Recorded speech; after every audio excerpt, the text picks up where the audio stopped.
Donc Christian Arbelot, bonjour. Bonjour. Avant de reprendre le cours des événements qui ont jalonné ces 50 ans de guerre de l'information, j'aimerais que nous fassions une pause lecture, et même plusieurs pauses lecture, et notamment aujourd'hui pour parler d'un ouvrage que vous citez souvent et qui semble donc majeur, qui est Sans patrie ni frontières de Jean Valtin. Pouvez-vous nous expliquer en quoi cet ouvrage est important pour comprendre la guerre de l'information ? Alors l'ouvrage de Jean Valtin, c'est un ouvrage capital. Pourquoi ? Parce qu'il nous permet de rentrer dans un univers informationnel qu'on a finalement presque totalement oublié aujourd'hui. Cet univers informationnel, c'est celui qui apparaît après la révolution soviétique, bolchevique, qui crée donc la jeune République soviétique, et qui va occuper les esprits pendant plusieurs dizaines d'années. En gros, du début des années 20 jusqu'à la fin de la Seconde Guerre mondiale, et qui va jouer un rôle très très important dans la configuration de la culture du faible et de la culture subversive. Alors, culture du faible, culture subversive, on en a déjà parlé dans des précédents podcasts, mais ce qui m'intéresse aujourd'hui, c'est de mettre l'accent sur la manière dont s'est construite cette culture et montrer aussi son originalité. Christian Arbelot, peut-être avant de rentrer dans le fond de cette histoire passionnante, est-ce que vous pouvez nous situer rapidement qui est Jean Valtin ? Alors Jean Valtin, donc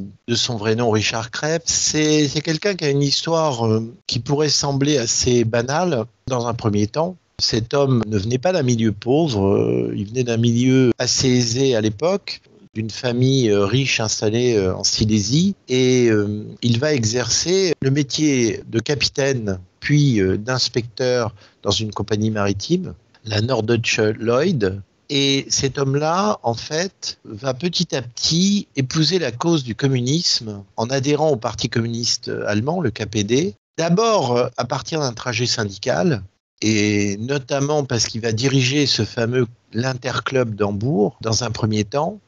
Il va se faire remarquer parce qu'il va participer assez activement à une démarche insurrectionnelle à Hambourg, 1923, et en se faisant remarquer et en sortant du rôle classique de syndicaliste, il va bien entendu attirer l'attention déjà du responsable du club des marins, puis petit à petit de l'appareil clandestin du Comintern, puisque cet homme va être considéré comme à haut potentiel, et il va très vite monter dans la hiérarchie et on va lui donner différentes missions, mais sachant qu'il sera quand même très fortement focalisé sur la direction du syndicat des marins et les différentes orientations que je vais expliciter. Alors, juste un mot sur son ouvrage, donc Sans patrie ni frontières, Out of the Night, qui paraît en 1941 à New York. Alors pourquoi à New York ? Parce que Jean Valtin va être obligé de s'exiler, parce que d'une certaine manière, il a trahi le modèle communiste en n'obéissant pas à certains ordres. Il n'était pas d'accord avec des ordres qu'on lui a donnés à partir du moment où Hitler a pris le pouvoir en Allemagne et sur l'orientation de la lutte hors d'Allemagne par le Comintern qui a été exilé et qui a quitté Berlin puisqu'il ne pouvait plus rester là-bas, bien entendu. Et le livre en question a eu un certain écho.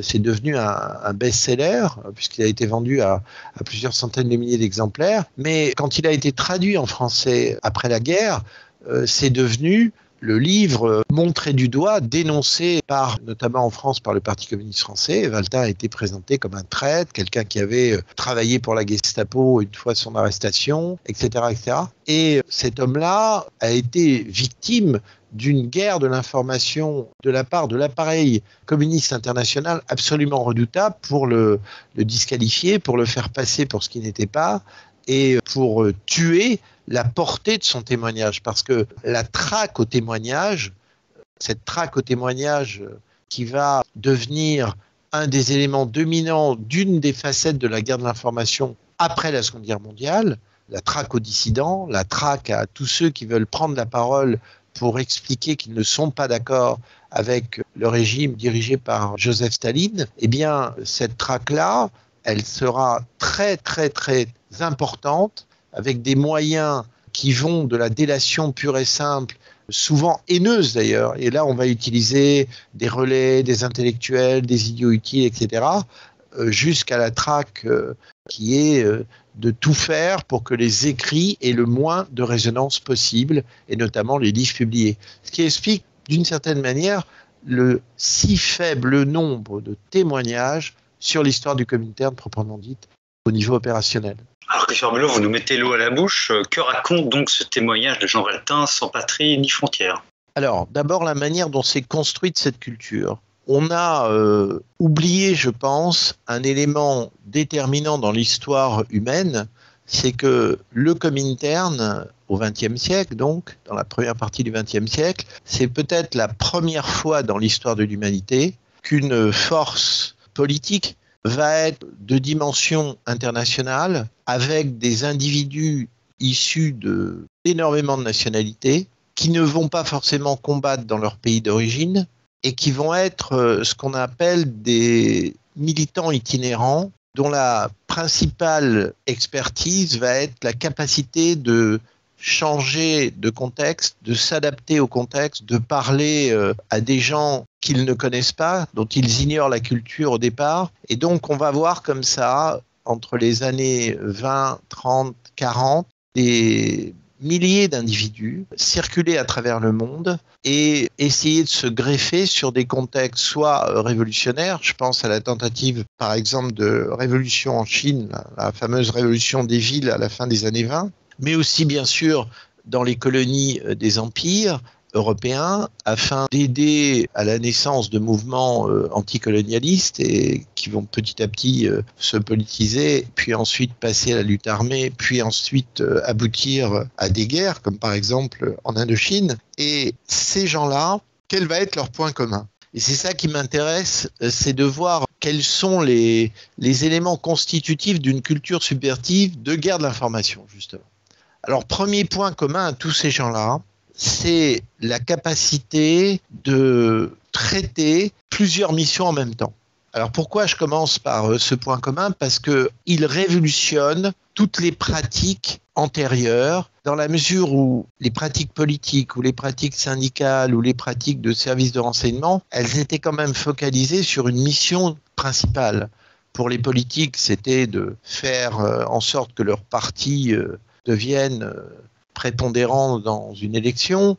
Pour les forces syndicales, c'est la construction du syndicalisme et ensuite la recherche de taille critique au sein de cet univers syndical. Et puis pour les services de renseignement, c'est une démarche très particulière, très cloisonnée, très verticalisée, où il est hors de question justement d'avoir des gens qui se dispersent dans plein de directions et qui mettent au service de la cause, en l'occurrence là au service de la direction d'un État, tout un tas de choses qu'ils peuvent glaner au cours de leur mission. Donc là, on n'est pas du tout justement dans ce schéma-là. Le bouillonnement de la révolution bolchevique et la création de la Troisième Internationale, qui est donc la Troisième Internationale communiste, qu'on va appeler le Comintern, qui est créée pour prendre le contrôle des classes ouvrières à travers le monde, ou des milieux révoltés qui peuvent apparaître notamment dans les colonies des empires européens. Cette Troisième Internationale, pourquoi je la qualifie de bouillonnante? Parce qu'au départ, finalement, elle part d'un réservoir de militants relativement restreint. Et donc, pour les bolcheviks qui cherchent à exporter leur révolution à travers le monde, il va falloir optimiser l'usage de ces militants. Ils n'ont pas suffisamment de militants pour commencer à créer une division du travail à l'intérieur même du système. Et c'est la raison qui les amène à créer des priorités. La première priorité, ça va être de déterminer quels sont les militants les plus capables d'être itinérants, de voyager à travers le monde, d'aller dans différents pays, de s'adapter à ces pays. Donc là, on va retrouver des critères assez classiques finalement. C'est la maîtrise des langues vivantes. C'est-à-dire que parmi ce petit noyau de militants, un certain nombre a cette qualité de parler plusieurs langues, et plutôt de bien parler ces langues.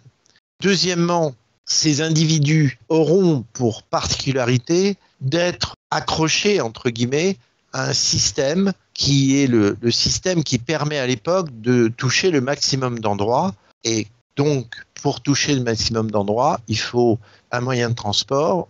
Et dans les années 30, ce moyen de transport, c'est essentiellement la navigation maritime et pas la navigation aérienne. Donc cette navigation maritime, elle va se cristalliser par la recherche en priorité absolue pour les premiers organes subversifs qui émanent à la fois de la révolution bolchevique et ensuite en parallèle de la création de la Troisième Internationale, donc le Comintern, c'est tout ce qui peut toucher les marins qui sont sur des navires marchands. Alors, qu'est-ce qui va être créé dans ce but? C'est une organisation. Une organisation qui va s'appeler le Syndicat des marins et des dockers, l'ISH, dont le congrès mondial qui va montrer sa puissance aura lieu à Hambourg en 1932. Hambourg, c'est pas pour rien, parce que c'est un port de commerce hyper stratégique sur le plan géographique entre les deux guerres, donc situé dans le nord de l'Allemagne. Et il y a aussi un autre intérêt à ce qu'il soit localisé à Hambourg, ce premier congrès, c'est parce que c'est dans le pays où existe le plus important des partis communistes hors de l'Union soviétique, c'est le Parti communiste allemand, le KPD. Donc il y a une organisation de syndicats de marins. Là, on se situe à quelle époque, à peu près? Alors, l'organisation du syndicat des marins, elle va prendre du temps, elle va se construire peu à peu durant une décennie. C'est pour ça qu'en 1932, le congrès mondial qui a lieu à Hambourg a pour vocation de lui donner toute sa visibilité à ce syndicat, à ce fameux ISH. Alors, comment ce syndicat s'est-il organisé? Alors, il s'est organisé à la fois par la capacité à être multitâche, c'est-à-dire que les fameux militants itinérants qui étaient envoyés à travers le monde, on leur demandait d'accomplir plusieurs missions en même temps. Quelles sont leurs missions? Renseignement, influence, garde d'information? Alors, un exemple que raconte très bien Valtin dans son ouvrage, sur une mission qui devait durer 3 mois, qu'avait-il à faire? Alors, première mission, le militantisme. Le militantisme, qu'est-ce que ça veut dire? C'est de visiter des ports de commerce, et pas dans n'importe quel pays, parce qu'il y a bien entendu des pays cibles prioritaires par rapport à d'autres. Les États-Unis et les ports américains sont bien entendu une cible archi-prioritaire compte tenu du trafic marchand et aussi compte tenu de l'importance des États-Unis et de la volonté de la Troisième Internationale de ne pas se limiter à des points d'ancrage dans des colonies, là où la révolte semble la plus simple à susciter, mais aussi dans des pays où on est au cœur du modèle capitaliste, c'est-à-dire les États-Unis d'Amérique en l'occurrence. Et là, la première tâche, c'est le militantisme qui consiste à arriver dans un port, souvent de manière plus ou moins clandestine, avec une fausse identité. Ensuite, d'emmener avec soi un certain nombre de matériaux, tracts notamment, éventuellement des livres, mais surtout des tracts, des affiches, et de commencer à distribuer ce matériel de propagande à des individus qu'on va rencontrer sur place, qu'on aura peut-être préalablement détectés de par leur révolte spontanée, de par les embryons d'organisations qui sont créés dans ces fameux ports. Et l'objectif de cette tâche militante, c'est de commencer à les organiser, de renforcer leur structure syndicale et bien entendu de faire passer un discours. Et ce discours, c'est celui de la Troisième Internationale et c'est celui du syndicat des marins qui est piloté par cette Troisième Internationale. Ça, c'est la première mission. La deuxième mission, c'est de chercher à trier parmi les individus contactés les individus considérés comme les plus sûrs afin qu'ils créent un noyau d'activistes qui ne se limite pas simplement à une tâche syndicale, mais qui est déjà une dimension beaucoup plus politique et subversive dans le politique. Et à ce noyau-là, on lui confie quoi? On lui confie de l'argent. Ça, c'est vraiment la deuxième mission, c'est commencer à financer un réseau d'individus restreints qui vont savoir tenir leur langue, qui vont savoir petit à petit adopter des méthodes de travail très différentes des méthodes ouvertes qu'on utilise dans le syndicalisme classique et dans les tâches militantes. Et ces gens-là, à terme, pourront peut-être, parmi eux, on va trouver des individus qui vont être contactés par les structures clandestines de la Troisième Internationale et ensuite, en parallèle, par les structures de renseignement soviétiques, qu'elles soient civiles, la GPU puis le NKVD, ou militaires, le GRU. La notion d'argent ne sert pas simplement à créer un groupe restreint, destiné plus tard à des missions plus fermées et donc plus clandestines, mais une partie de l'argent sert aussi à corrompre, donc à verser des pots de vin, notamment à ceux qui emploient les marins. Là, ça devient intéressant pour voir la duplicité d'un système subversif, c'est-à-dire il ne s'agit pas simplement de créer des syndicats, d'identifier une sorte d'élite, mais il s'agit aussi d'affaiblir ceux qui tiennent l'appareil de production en jouant sur leur appétit du gain, etc., en jouant sur leurs contradictions, et de manière à trouver des passe-droits, et c'est la raison pour laquelle on va les acheter par ces fameux pots de vin, parce que ces fameux militants itinérants, il faut qu'ils puissent emprunter les navires, et c'est pas toujours simple d'être totalement clandestin sur un navire et d'y survivre durant un voyage qui peut durer plusieurs semaines. Donc, il y a ce travail assez habilement réalisé d'ailleurs de jouer sur la corruption dans le milieu des armateurs des ports américains. Ensuite, quatrième mission, elle est liée justement à une double demande venant de la jeune République soviétique. La jeune République soviétique, elle a besoin de quoi ? Elle a besoin de toutes les informations possibles sur le plan technique pour développer certaines activités, soit dans le domaine militaire, mais aussi dans le domaine civil. Et on peut demander à un marin itinérant du Comintern, dans le cadre d'un de ces fameux voyages, de photographier techniques de canon harpon, par exemple, d'en détailler la description. Le canon harpon était utilisé par les baleiniers, notamment sur la côte californienne, et pour les commanditaires en bout de chaîne, il était intéressant d'avoir des filets de pêche qui ramenaient beaucoup d'informations, même avec différents types de poissons, si je prends cette image.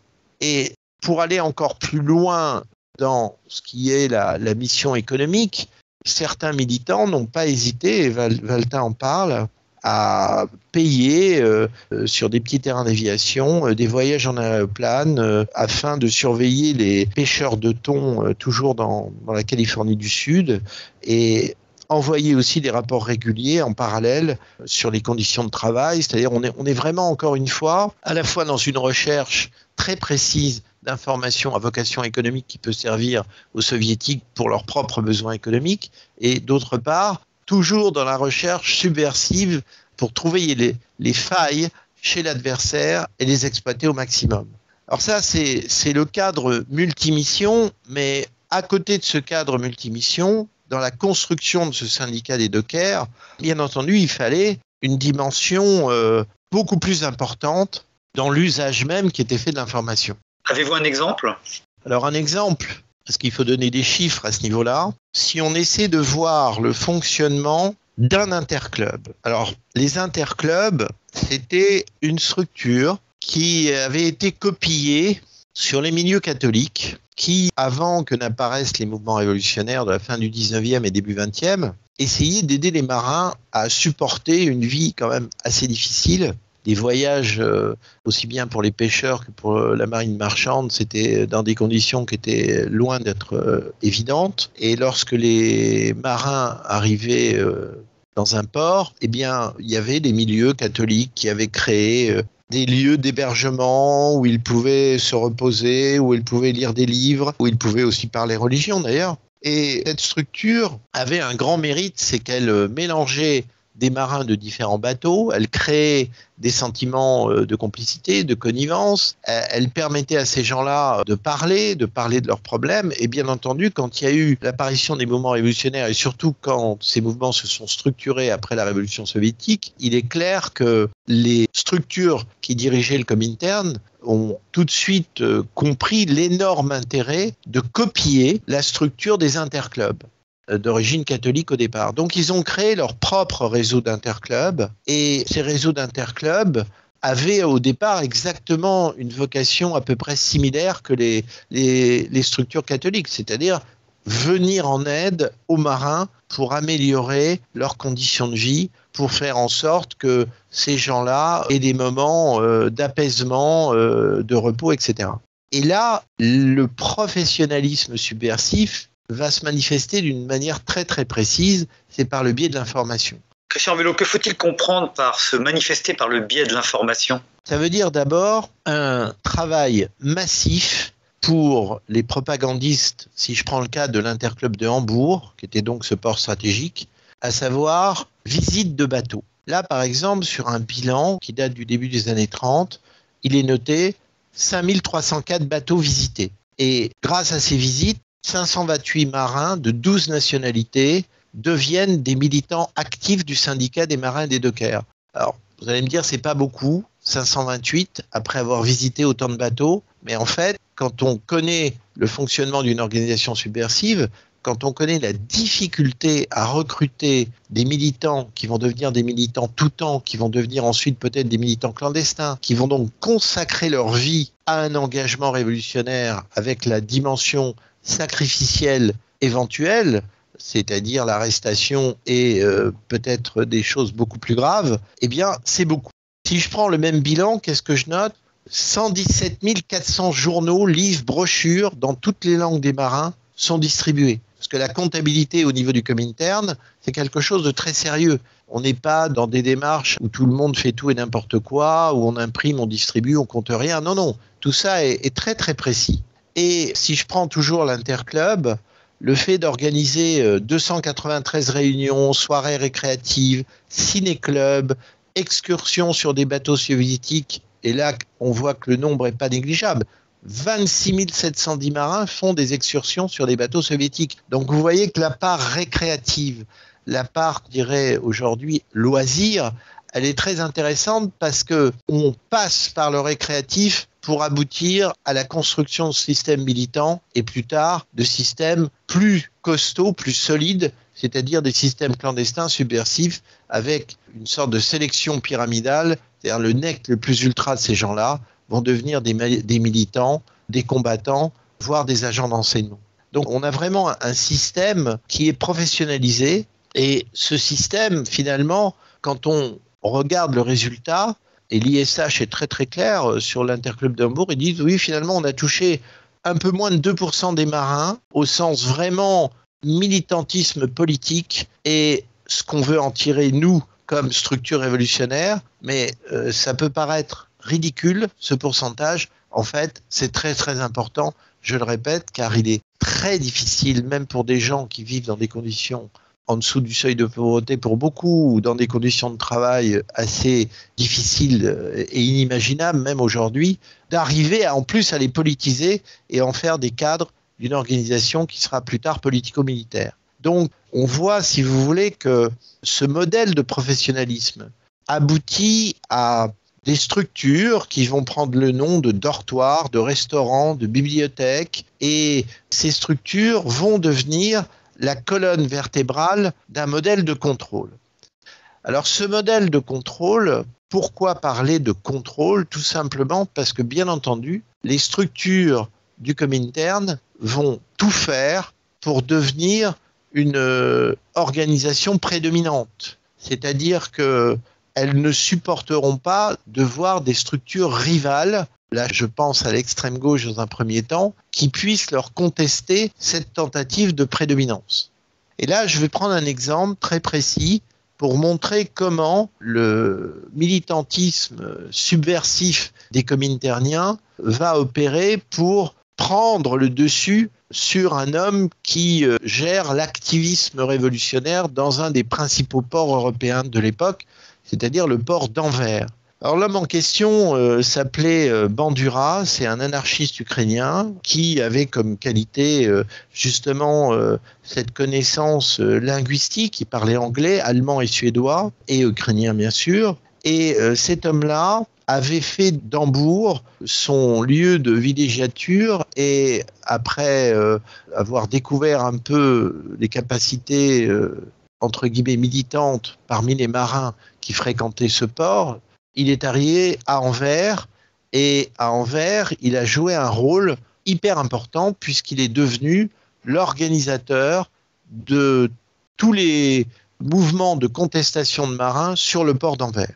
Alors évidemment, le fait qu'il joue ce rôle, ça a attiré l'attention des gens du Comintern, d'autant plus que le port d'Anvers, c'était la plaque tournante de contact vers d'autres ports, Marseille, Bordeaux, Londres, Cardiff, Rotterdam, jusqu'à Oran même, et jusqu'au port du Pacifique, c'est-à-dire qu'il y avait un trafic très très important déjà à ce moment-là, et les groupes anarchistes d'origine espagnole, mais aussi qui était positionné en Amérique latine, commençait à déranger les cominterniens. Pourquoi ? Et on l'a bien vu par la suite durant la guerre d'Espagne, hein, la rivalité entre le Parti communiste espagnol et la Confédération nationale du travail anarchiste ou la fameuse faille anarchiste ibérique. Il est clair que le Comintern voulait être en gros le principal mouvement et même avoir le monopole de la contestation dans ces fameux ports. Alors il commence par aller au contact de Bandura, il commence par essayer de leur vendre leur discours, leur propagande, de le transformer en militant cominternien.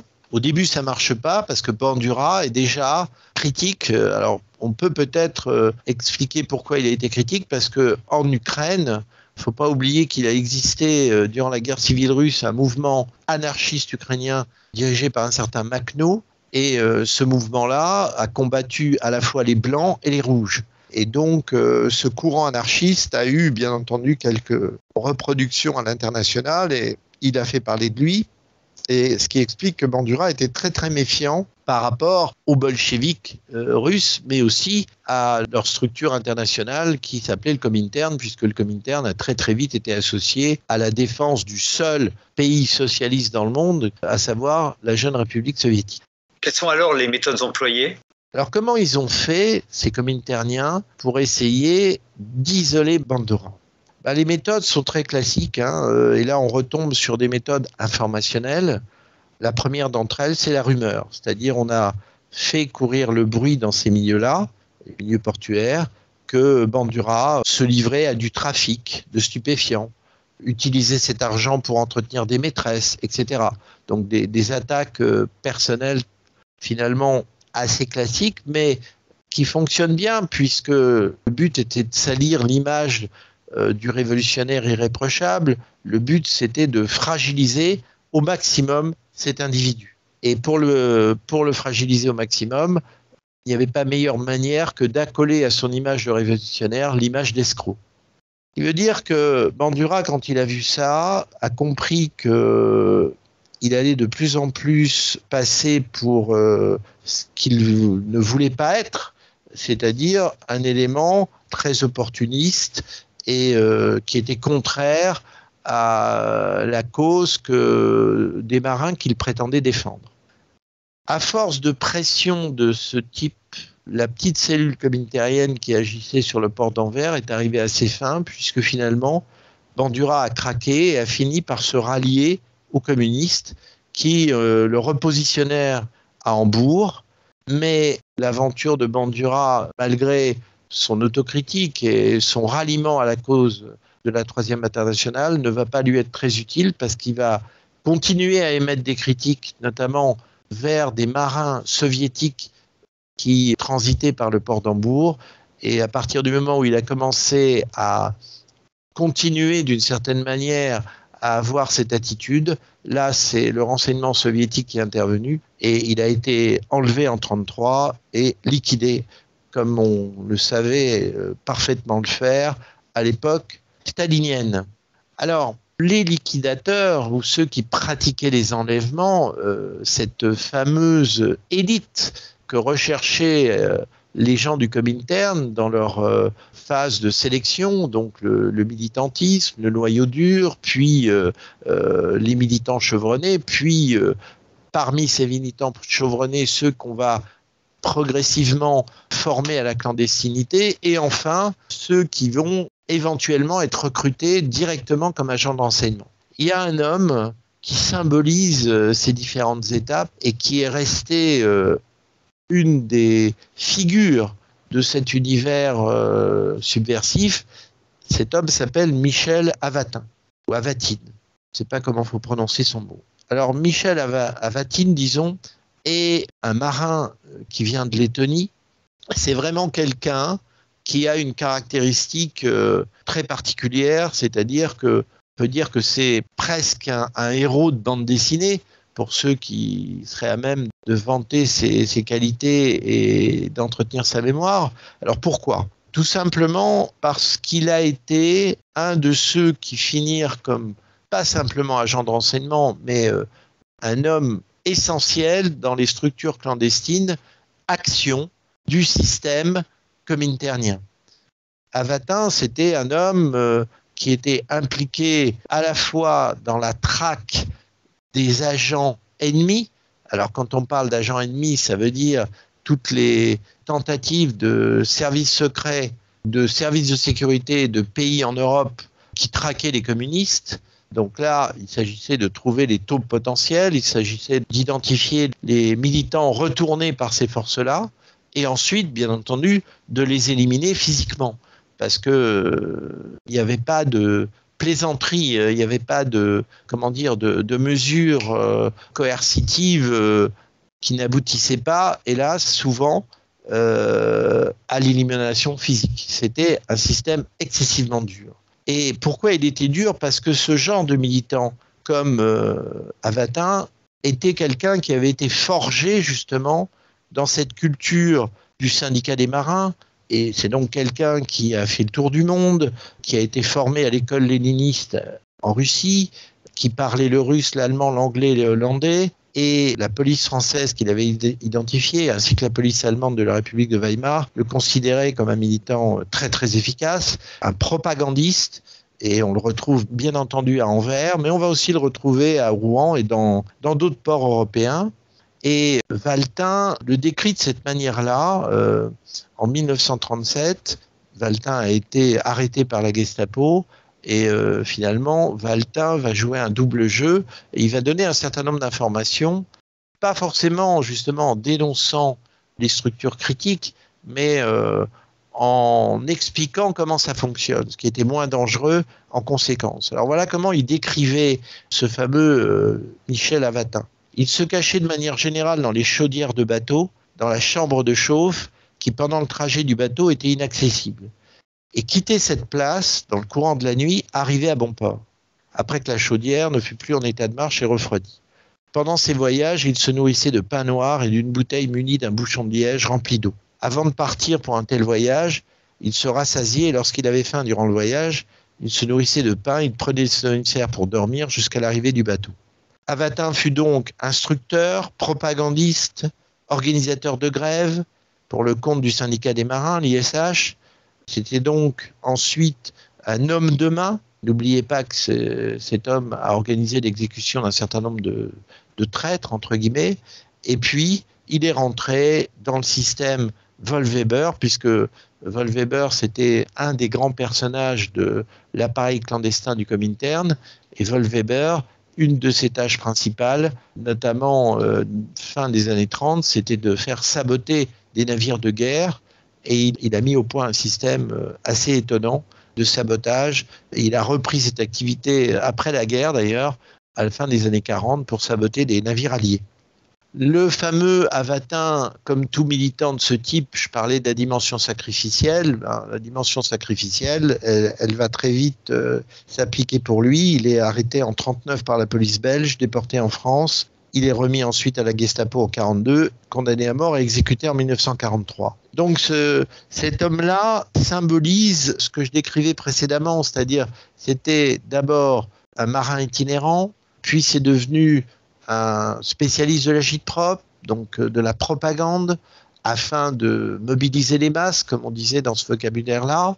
Et ensuite, il devient un militant clandestin qui va à la fois servir l'appareil secret du Comintern et en parallèle, il deviendra aussi un résistant puisqu'il va se battre contre le nazisme. Donc, ce système de combat, car on peut vraiment parler de système de combat, il caractérise vraiment la dimension opérationnelle d'une culture subversive de l'information. Et c'est vrai que lorsqu'on essaie d'en cerner l'ordre de grandeur, qu'est-ce qu'on peut conclure sur ce système? On peut conclure deux choses. La première, c'est qu'il a été un véritable tremplin de formation pour casser les vieux codes.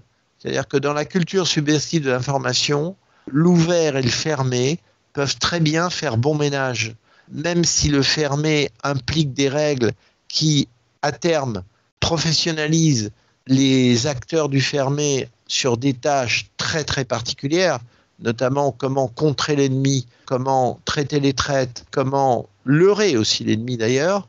Il n'empêche qu'il y a une phase qui est assez intéressante à examiner, c'est le lien entre une culture totalement ouverte, orientée vers la propagande, et le lien avec une culture que j'assimile à la guerre de l'information, puisqu'elle vise à dénigrer les concurrents, je pense notamment aux anarchistes, ou à d'autres d'ailleurs, puisqu'il y aura un affrontement très très important par rapport aux sociodémocrates durant la période où Staline avait imposé ce fameux slogan « classe contre classe » et que l'ennemi pour Staline dans les années 20 et début des années 30, c'était la social-démocratie, parce que le mouvement communiste international ne voulait pas de force de gauche qui lui fasse de l'ombre.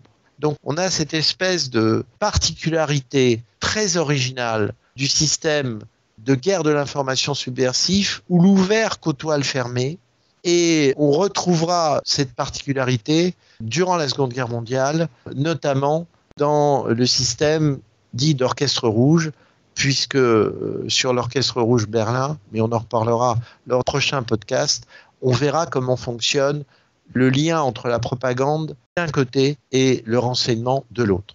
Bien, Christian Arbelot, merci. Nous avons vu l'efficacité militante et la prochaine fois, nous aborderons la question de la dissidence avec un ouvrage majeur, La Révolution mondiale de Margaret Buber-Neumann.